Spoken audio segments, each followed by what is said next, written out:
Good morning, everybody. Welcome to the show. Heavy Metal Noise here with you. Showing you the United States Mint infamous $67 uncirculated American Silver Eagle. It is time. It has arrived. I only brought out one. I unboxed it. Originally, I was going to do the unboxing with you, but I didn't. So I brought out one. I bought 5. Figured I'd just bring out one. They're all the same. And we would take a look at this thing together. And what is so special about this thing? Let's take a gander. I got this at $54. Bought 5 of them. Thought it was a decent investment right out of the gates. 25% return on your investment. I have heard rumors that a lot of the coins from the U.S. Mint tend to lose their value over time, but being how the circumstances, I was definitely willing to take the risk. I'm not a numismatic coin collector or a coin collector in general, where I just put super high-end coins away, proof, and things like that. But I thought maybe because this being the last year of this design, and especially with the prices going up the way they are, there had to be something to it. Maybe not. Is it worth it? And personally, my opinion, on an ordinary day, I would say no. I would never drop $54, let alone $67 on a Silver Eagle. Uncirculated or not, proof or not, I'm fine with BUs like you get from your online dealers, your LCSs. But like I said, the circumstances being 2020, the last year that they're doing this design, I thought I'd take the dive. And, you know, in the reality of things, $54 silver is still undervalued for what silver really should be anyway. So actually, the bottom line number, I think I still fared out relatively nicely. So let's take a dive into this and see what we're looking at. Oh, nice. The burnished finish. I wish I had one of my other BUs out.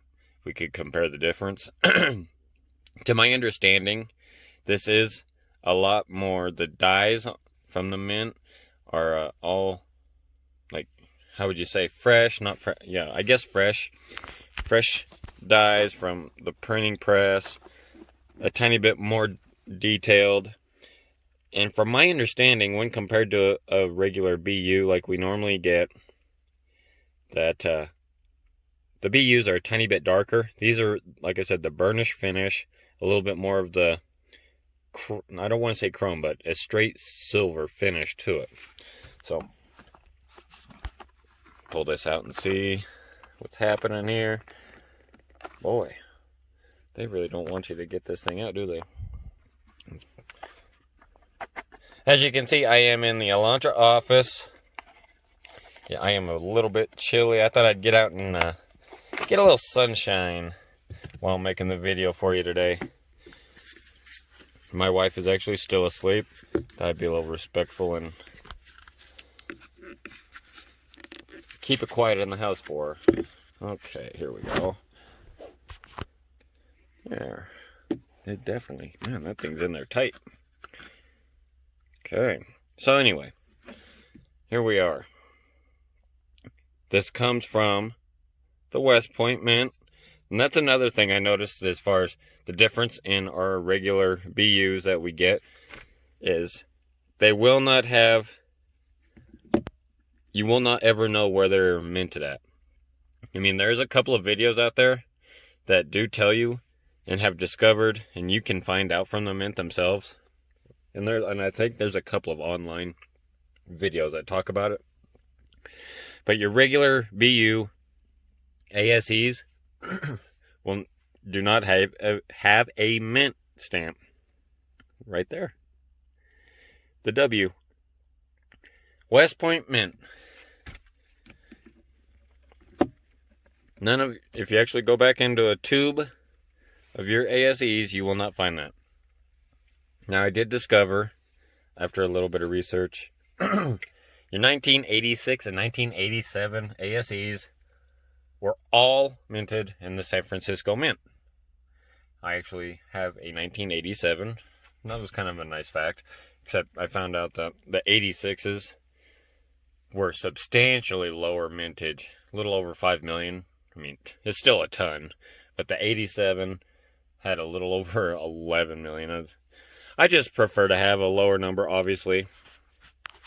But yeah, kind of a neat fact. And you can also, like I said, if you choose to, there's all kinds of sites out there. I'm sure that would just flat out tell you exactly straight information where they were minted, how many of them. And I want to actually throw a shout out to Silver Wolverine, is a video that talks about the ASE mintage from start to all the way up to 2017, I believe. I watched some of it last night, so a little credit to him. And I also watched a video of his where he's also demonstrating his infamous United States Mint ASE. He bought one of these. I bought 5. We'll see what happens. I'm not looking to dump these off just yet, because I might get spot. I might get $54. I don't know. I might just hold on to them and these things will go through the roof, because they are the last of the last as far as for this edition. So I really just wanted to take some time, show you guys this, because I know you guys enjoy seeing nice new coins. I posted this on my Instagram, heavy.metalnoise. Check that out if you get a few minutes. I'd like to get a few more posts up on that. Just, gosh dang, I don't have that busy of a life, but it seems like the smallest things always come up and slow me down.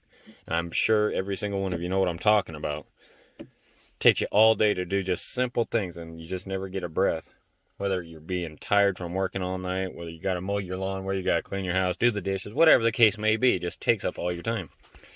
And so, anyways, our silver price is looking at right now just under $25, $24.90 as of this recording.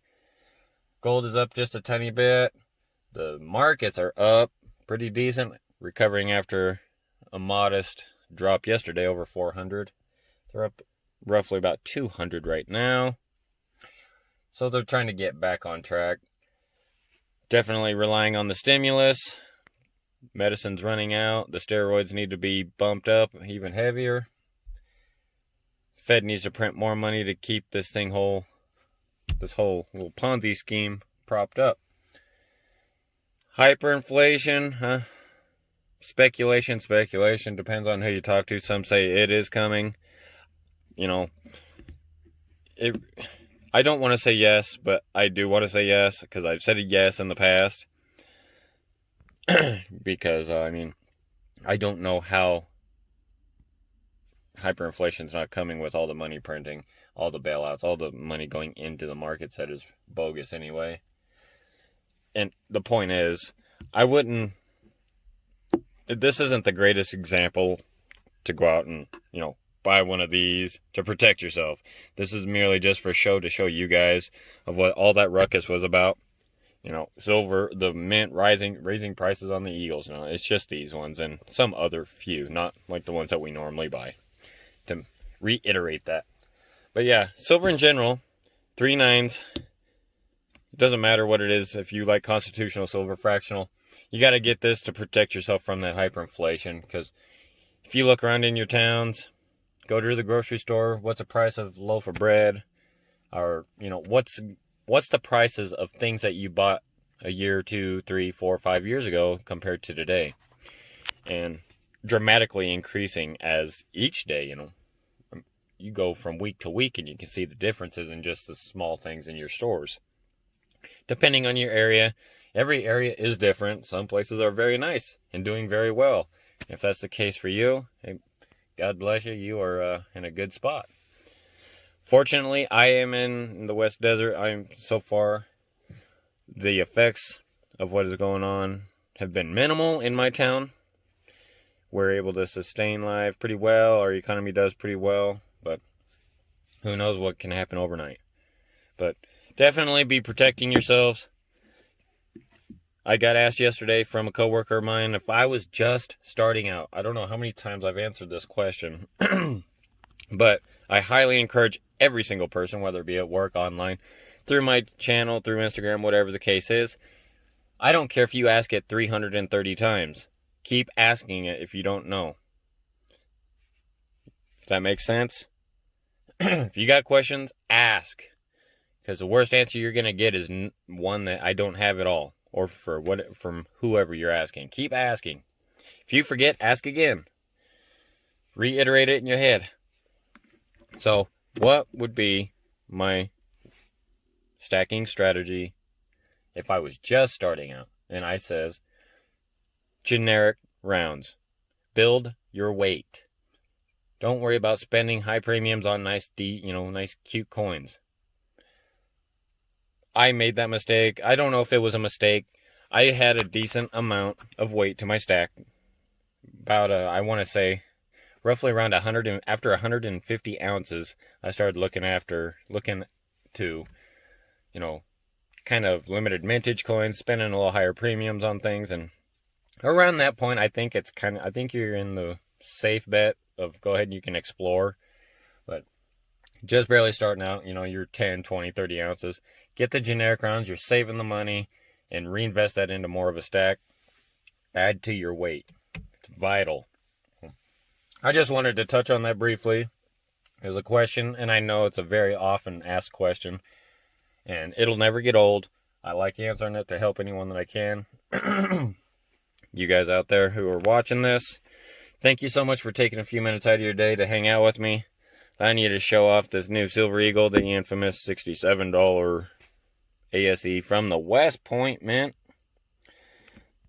It is a nice coin, super nice coin. Like I said, maybe in a future video, I'll bring out one of my ordinary ASEs and compare with this and show you the difference. Because there really is. The camera doesn't do it a whole lot of justice. Very nice coins. So, if you like my content, if it does you any good, if I'm able to help spread the word to you and others that you love, hit that subscribe button. I got a couple of comments that they're not noticing when I post a video. You gotta hit that notification bell. That way you can't ever miss. I know I don't post on a regular basis, and I would really like to. Like I said, though, we get busy. I try to do as many as I can, 2 to 3, even 4 times a week if I can. If I'm able to get 3, I'm happy about that. But sometimes I'll just get on a super big spree and I'll do, back to back to back, 3 days in a row. Because I try and knock them out when I do have time. So, thank you so much for your patience and your time stopping by the Heavy Metal Noise channel. Y'all have a great Tuesday, and we'll be talking to you soon, alright? Peace out.